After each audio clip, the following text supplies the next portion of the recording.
Stories. My stories to Bryan include things like, hey, I think your water pump is leaking. I can fix that for you. And he did on a 72 Olds Cutlass that Bryan and Rick dubbed the Love Boat when Tang and I got married. Or there's the story of the wilderness survival kits with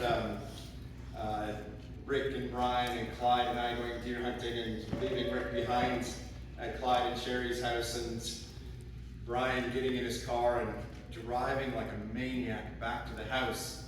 I feared for my life, and then we started telling jokes and wondering, how are we going to find Rick? Fetal position, wilderness survival kits were developed from that.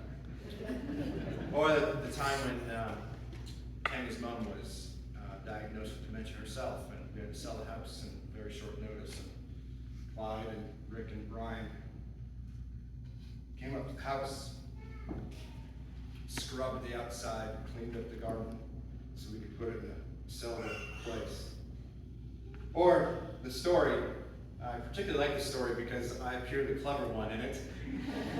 When Rick and I were roommates, before Bryan and Rick became roommates, I was usually the one that woke up early in the morning. I slept late, Rick's alarm went off, we both climbed out of bed. I was the top bunk, into the bottom, stood on the floor in our underwear looking at each other, and Rick says, all right, Ahos, what are we going to do about this? And I said, I know what, let's flip a coin. Heads, I'll take a shower, tails, you stay in here.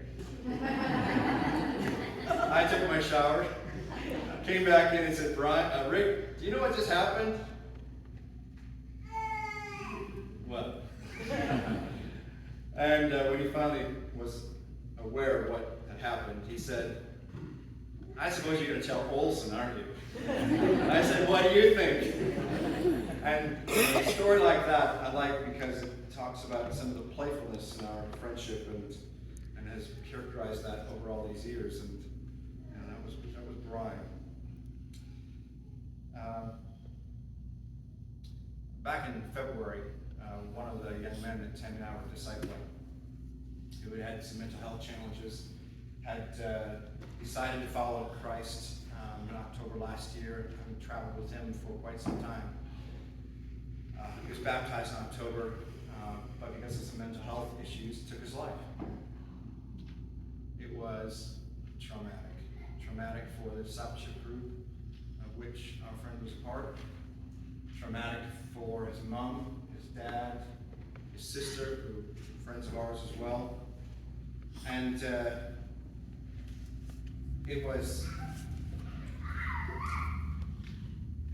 a privilege to be a part of that, as painful as it was, but also gave an opportunity to see how people respond to trauma, and that is a trauma if there ever was one.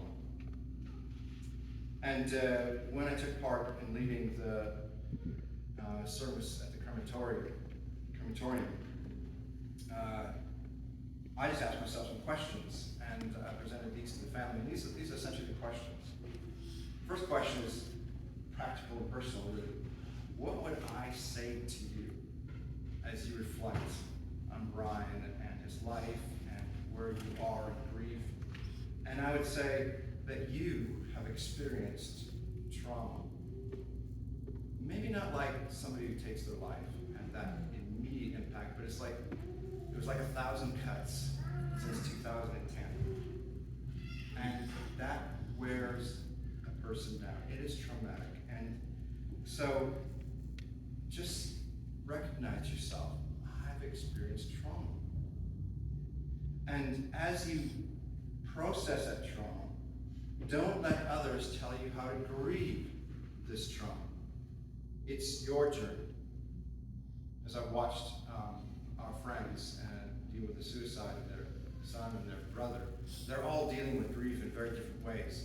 And it actually has the potential to tear a family apart because they think somebody should deal with grief in a certain way. And I just say to you, don't let others tell you how to grieve the trauma you experienced.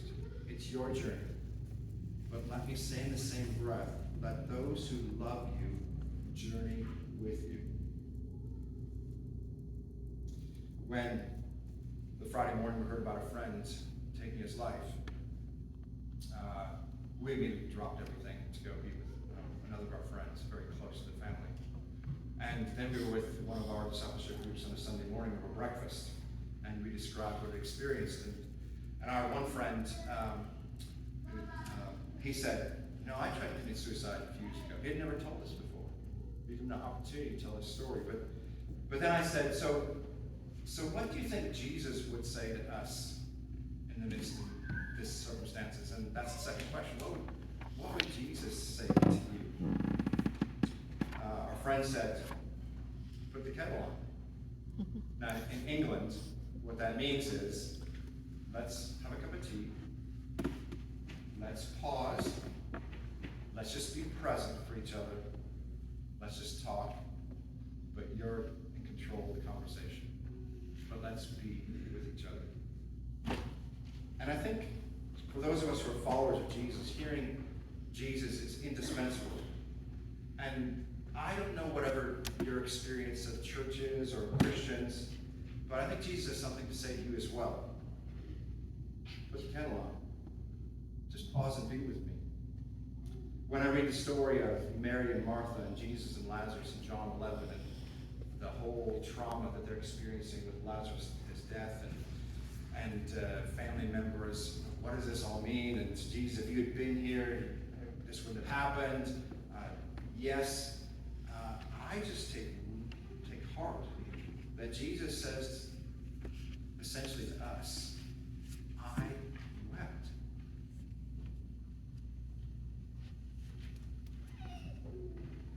This was not how the Father intended us to experience life this side of life forever.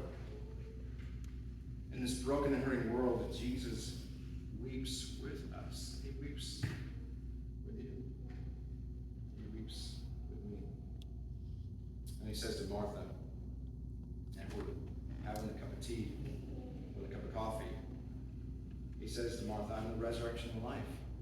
It's good to just sit with something like that for a while. The one who trusts in me will really live. Even though their body dies, they'll really live. Whoever lives by believing in me will never die. Do you believe this, Martha? Yes, you are the Messiah. I do believe. Or the words of Jesus to the disciples at another time when there was some conflict. And he just simply says to them, come to me. Come to me, all you who are weary and burdened, and I will give you rest. Take my yoke from me and learn from me, for I am gentle and humble in heart. And you will find rest for your souls. For my yoke is easy and my burden is light. Put the kettle on. Just sit and soak in those words. Sit. Just talk with Jesus and hear that invitation. Which brings us to the third question. What would Bryan say to you? What would Bryan say to us? If he were here, I think he'd say things like this. What a life I've had. What a life with you, Kathy. Alyssa, Jake, Josh. What a life I've had with you.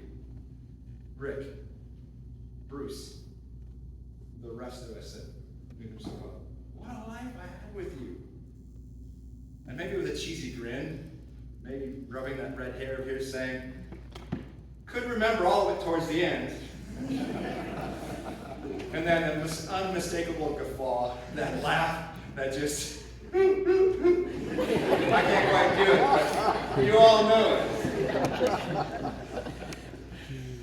And he'd be saying to us now, I remember it now.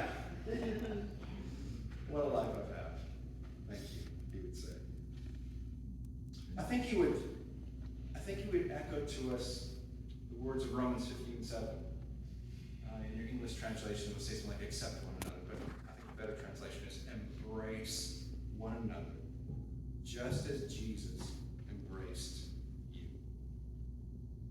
And I think there's any kind of testimony about what Bryan would say to us, whether your youth group, whether your family, whether your friend, I embraced you because Jesus embraced me first. Jesus knew everything that was wrong with me, and he still loved me. Jesus embraced me because he embraced me. Well, we all felt embraced, right, didn't we? I think he would then say, you have loved me well. Say, Kathy, you loved me well. Melissa, you loved me well. Jane, Josh, rest of the family members, you loved me well. Clyde, he'd say, you loved me well. What a great dad. I think he would also remind us about that great cloud of witnesses. Hebrews, and the writer of Hebrews talks about these men and women of faith, and then he brings this kind of crescendo in this chapter. He says, since we're surrounded by this great cloud of witnesses, focus your eyes on Jesus, the author and the finisher of our faith. He'd say, hey, I'm part of that great cloud of witnesses. And he'd be looking down at us and saying, I know it's difficult without me, but you know what? You can do it. With Jesus by your side, with family by your side, with loved ones and friends by your side, you can make a full life. And he'd say, come on, keep embracing. Keep when it's difficult, loving each other. You'd be cheering us on.